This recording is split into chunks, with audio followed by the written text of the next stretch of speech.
Hello, Movie Newscast family, and welcome back to the channel. In the past 24 hours, we've received the heartbreaking news of the loss of some truly remarkable individuals. Today's episode is a tribute to their incredible legacies. Bela Karolyi, controversial gymnastics coach, who mentored Olympic gold medalists, including Mary Lou Retton, dies at 82.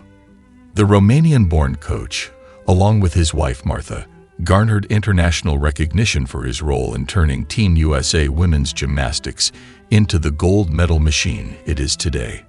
Bela Karolyi, the legendary gymnastics coach who coached stars including Mary Lou Retton and Nadia Comaneci to victory at multiple Olympic Games, has died. He was 82. USA Gymnastics confirmed in a statement on Saturday, November 16, that Bela, who coached alongside his wife, Martha Karolyi, had died. A cause of death was not given. Comaneci, 63, also confirmed the news to USA Today, telling the outlet that the late coach had changed my life forever. Almost 50 years ago, he guided me to the historic performance of the first perfect 10 in the Olympics, and that changed my life forever, Comaneci said of Bela, adding that he died on Friday, November 15. In an Instagram post, Comaneci, who was 14 when she and Bela took home a gold medal for Team Romania at the 1976 Montreal Olympics, also shared a black and white photo of herself as a child with Bela, writing in the caption, "A big impact and influence on my life." Similarly, Bela coached a 16-year-old Retton to victory at the 1984 Los Angeles Olympics and had a memorable moment at the 1996 Atlanta Games when he was photographed helping carry Strug off the floor after an injury. Before defecting from Romania in 1981, Bela and his wife, 82, coached stars such as Comaneci. However, after they came under pressure from the Romanian government to promote the power of the communist system at their gym, as Bela told Time in 2012, the couple fled to the US and were given asylum. David Korda, British producer and scion of famous filmmaking family, dies at 87. David Korda, the British film producer and financier, who hailed from a family of notable filmmakers, including his father Zoltan Korda, has died. He was 87. Korda's death was disclosed November 16 by film historian Charles Drazen via social media. Korda died September 18 at Cromwell Hospital in London, following a battle with cancer, according to Drazen, who wrote a 2011 biography of Korda's uncle, producer-director Alexander Korda. News of David Korda's death was first reported by The Hollywood Reporter. Korda's father was the director of films such as 1939's The Four Feathers and 1951's Cry, The Beloved Country. His mother was actress Joan Gardner, known for roles in such films as 1934's The Scarlet Pimpernel and 1937's Dark Journey. His uncle Alexander Korda founded London Films, owner of British Lion Films, which produced the 1933 feature The Private Life of Henry VI, and 1949's The Third Man. His uncle Vincent Korda was an Oscar-winning art director. Later in his career, Korda served as a unit manager for the 1967 Paramount musical Half a Sixpence, and later as producer on The Ruling Class and Man Friday. The following decade, he worked on independently financed films as a production supervisor and served as an associate producer on Sunburn and Annie and Little Britches for the British company Hemdale. In 1980, he joined Film Finances in the role of London-based production executive. The company provided bonds for The Terminator, Romancing the Stone, and Nightmare on Elm Street during his tenure. Korda left Film Finances in 1985 to become the head of production at a revived RKO. Ginger Berrigan, federal judge who presided over some of New Orleans' biggest cases, dies. Ginger Berrigan, the federal judge who presided over the 2014 trial of former New Orleans Mayor Ray Nagin and sentenced him to 10 years in prison, died Friday in Saddle River, New Jersey. She was 76. Berrigan, who ended her 22-year career on the bench when she retired in 2016, had suffered from dementia for several years and had been living in an assisted living facility for 2 years, said E. John Litchfield, a longtime friend who had practiced law with Joseph Berrigan, the judge's husband. She had a great intelligence and a great sense of compassion for human beings that led to the way she treated people and the way she handled cases, said Sister Helen Prajan, a longtime friend. She cared so much about the parties who came before her, said Tracy Roosevelt, a former clerk. She would say, "I am seeing you on the worst day of your life, and that's not how we should remember you." She epitomized the ideals of justice and social justice, and what's important in the world. That attitude wasn't confined to the courtroom, where she distributed donuts in the morning. Colleagues recalled the welcome mat on the door to Berrigan's chambers, the Mardi Gras parade she organized that wound through the courthouse's halls, and her Christmas parties whose guests included not only clerks, lawyers, and judges, but also marshals, and the people who ran the courthouse and kept it clean. John Peasley, writer-producer on Coach, Just Shoot Me, and According to Jim, dies at 73. He and longtime creative partner Judd Pillot also worked together on Something So Right, 8 Simple Rules, and Dog with a Blog. John Peasley, the writer and producer who worked alongside his longtime creative partner, Judd Pillot, on such sitcoms as Coach, Just Shoot Me, and According to Jim, has died. He was 73. Peasley died Monday of natural causes at his home in Sherman Oaks, Pillot announced. The two had collaborated for 35 years. "I will be forever thankful to the universe that I was with him for several hours that day, that I was able to hold his hand, recount all the stories. Way too many to tell, but not nearly enough to fill the hole in my heart," Pillot wrote on Instagram. He and fellow documentary filmmaker Pillot moved to Los Angeles in 1985, and they wrote for the sitcom Dude, which debuted in 1987 on the first night of Fox's primetime programming. Other shows on which they worked included Richard Lewis' Anything But Love, Blue Skies, Some of My Best Friends, The Random Years, A Minute with Stan Hooper, 8 Simple Rules, Courting Alex, Sherry, Working Class, and Dog with a Blog. They also co-wrote the feature Crazy on the Outside, 2010, starring and directed by Tim Allen. In recent years, Peasley championed children's literacy and volunteered as a mentor in Los Angeles schools. Survivors include his third wife, Dava, his daughter, Rebecca, and his brother, Jim. Donations in his memory can be made to an animal charity or to the LA chapter of Alcoholics Anonymous. Kenneth Oliver, the first black member of the Baltimore County Council, has died, according to social media posts from current councilman Julian Jones Jr. Oliver, a Democrat, served on the county council from 2002 to 2014, representing the District 4, which includes Reisterstown and parts of Owings Mills. Jones now represents the district. During his 12 years in office and his time on the planning board, he made a lasting impact on our community. My sincere condolences to his family, friends, and all who were touched by his leadership and service to Baltimore County, Jones wrote. On Sunday, Baltimore City lost the first woman to be elected city council president, Mary Pat Clark. Tim Sullivan, sci-fi author and actor, dies at 76. He wrote 3 novels based on Kenneth Johnson's V television franchise and starred in such low-budget films as Twilight of the Dogs and Hollywood Mortuary. Tim Sullivan, a novelist and book reviewer who also wrote, directed or starred in several micro-budget horror and science fiction films, has died. He was 76.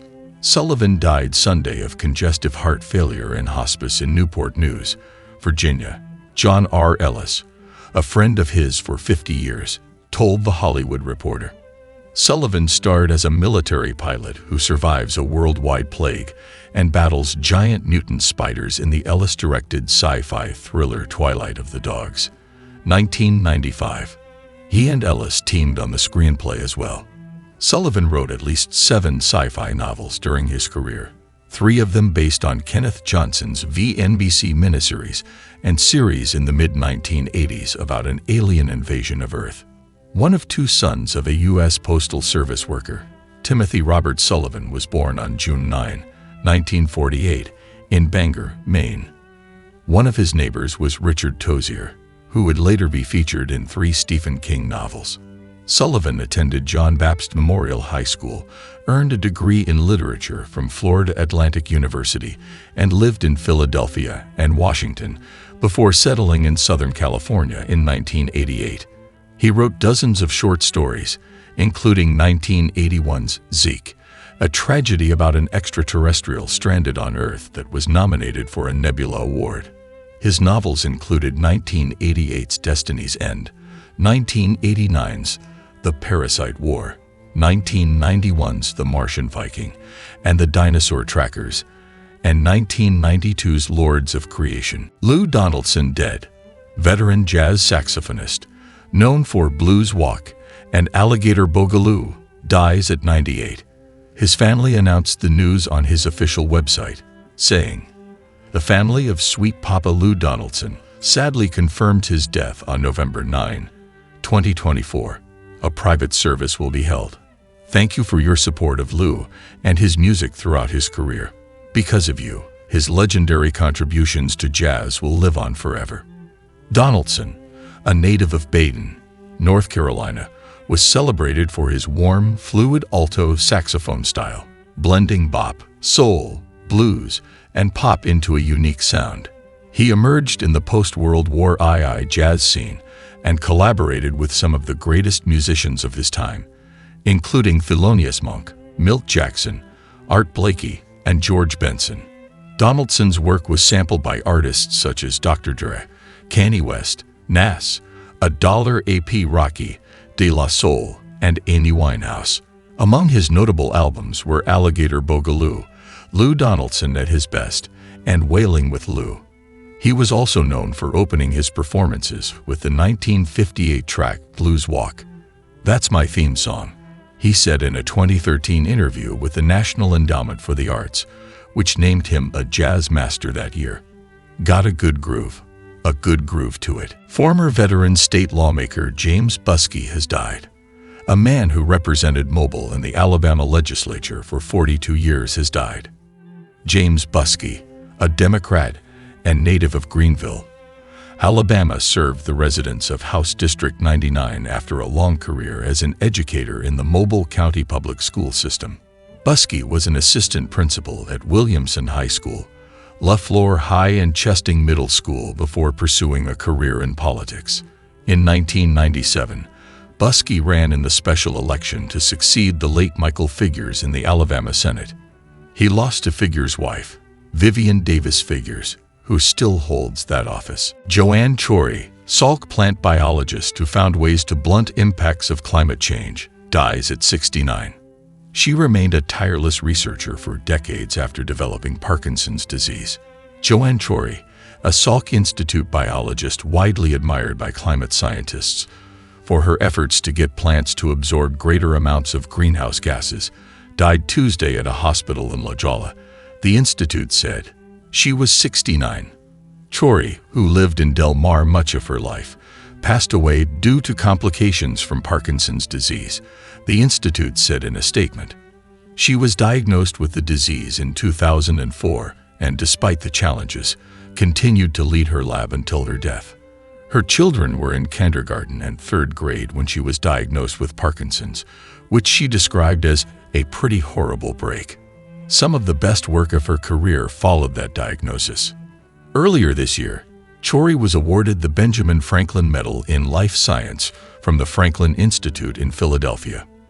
The 200-year-old Science Education and Development Center praised the way she used genetics to decipher how plants sense and respond to light, an important branch of climate science. Previous winners of Franklin Medals include Albert Einstein and Stephen Hawking. Chory was born on March 19, 1955, in Boston, a community that has been home to many renowned plant scientists, including Elizabeth Gant and Asa Gray. Her interest in science developed early, leading her to earn a bachelor's degree in biology at Oberlin College in Ohio and a doctorate in microbiology at the University of Illinois Urbana-Champaign. She was a postdoctoral fellow at Harvard. Chori joined the Salk faculty in 1988 and became a standout scientist, which was no small thing to do. The institute had many stars, including Nobel laureates Francis Crick, Roger Guillemin, and Renato Dulbecco. Baltimore City Councilwoman Mary Pat Clark dies at age 83. The death of Mary Pat Clark has sparked a deep sense of gratitude from elected officials and residents alike.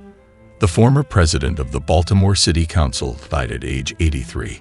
Former Maryland governor and Baltimore City Council member Martin O'Malley, who served with Mary Pat Clark, expressed his condolences along with current Maryland Gov. Wes Moore and former mayor of Baltimore City, Kurt Schmoke. Clark suffered a brief illness and was surrounded by family at her passing on November 10. Anywhere you go in this city, there is someone with a story about how Mary Pat helped them, said Mayor Brandon Scott. She was one of the first people to welcome me to City Hall when I arrived and poured into me consistently, while showing me how to serve from the ground up. Clark was first elected to a 4-year term as a city council member in 1975, with Clarence Du Burns and Nathan Irby, Jr. to the 2nd District.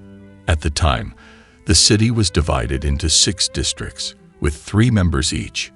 Clark would serve with them for another 4-year term from 1979 to 1983.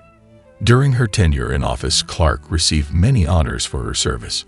On August 2, Mayor Brandon Scott announced the renaming of the newly upgraded Lake Montebello Playground to Council President Mary Pat Clark Playground. Clark was married to J. Joseph Clark in 1963. He preceded her in death on February 10, 2024. He was 83 years old. She is survived by children: Jennifer Clark Hubbard, Aaron Clark Gordon, John J. Clark Jr., Susan Clark Chandrasekhar, and a host of other relatives and friends. Bruce Dejan, illustrator of the Magic School Bus books, dies at 79. Dejan, whose art accompanied the beloved stories written by Joanna Cole, also authored and illustrated children's classics like Jamboree. Bruce Dejan, best known for illustrating the Magic School Bus book series, has died. The author and artist died on November 7 at his Newtown, Con home from pancreatic cancer, his family confirmed. Dejan was 79.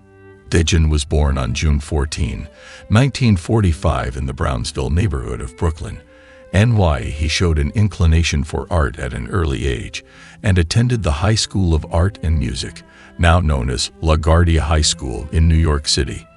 Dejan received his bachelor's degree in art from Cooper Union in 1966 and his master's degree from Pratt Institute in 1975. He worked as an art teacher in New York City while continuing to do freelance illustration work. I was in art school doing very serious art, and I didn't know what I was going to do. I said to myself, why did I do art in the first place? It was fun.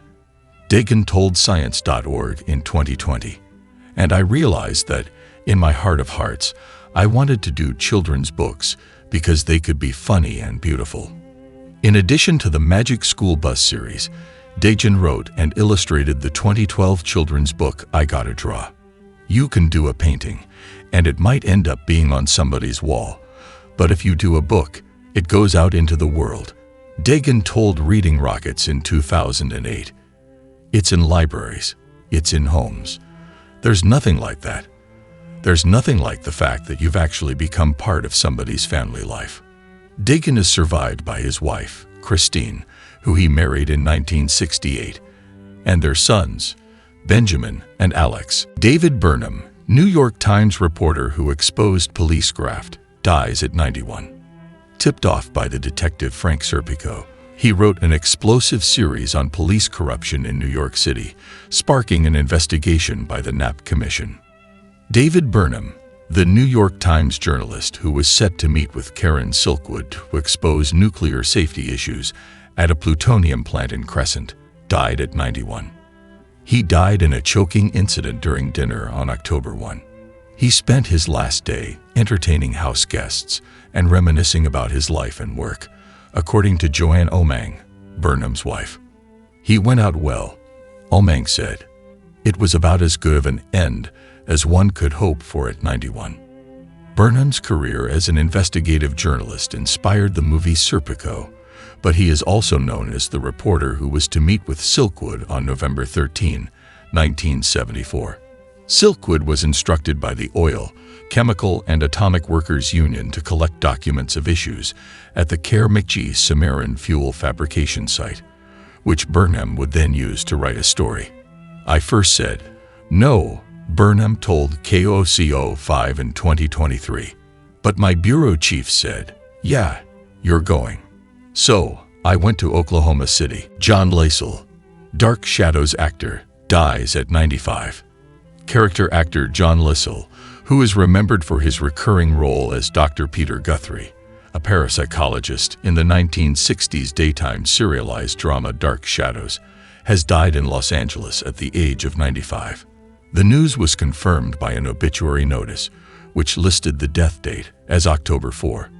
Born November 6, 1928, Williamstown, Vermont, John Lasell bowed on television in the anthology drama Armstrong Circle Theater in 1960.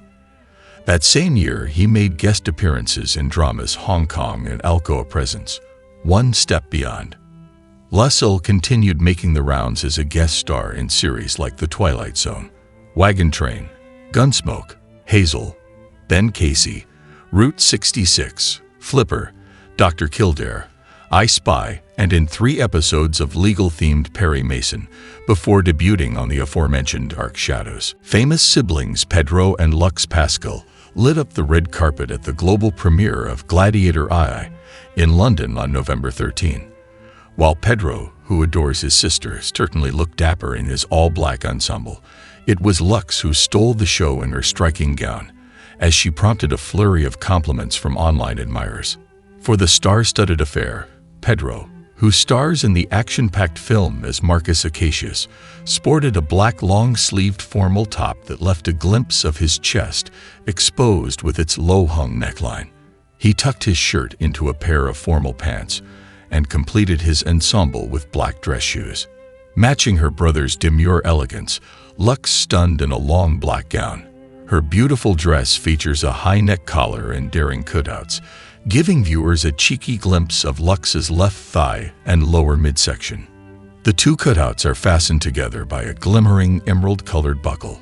It also has a dramatic train, which trailed behind her on the carpet. Elevating the already eye-catching gown are its sleeves that double as opera gloves.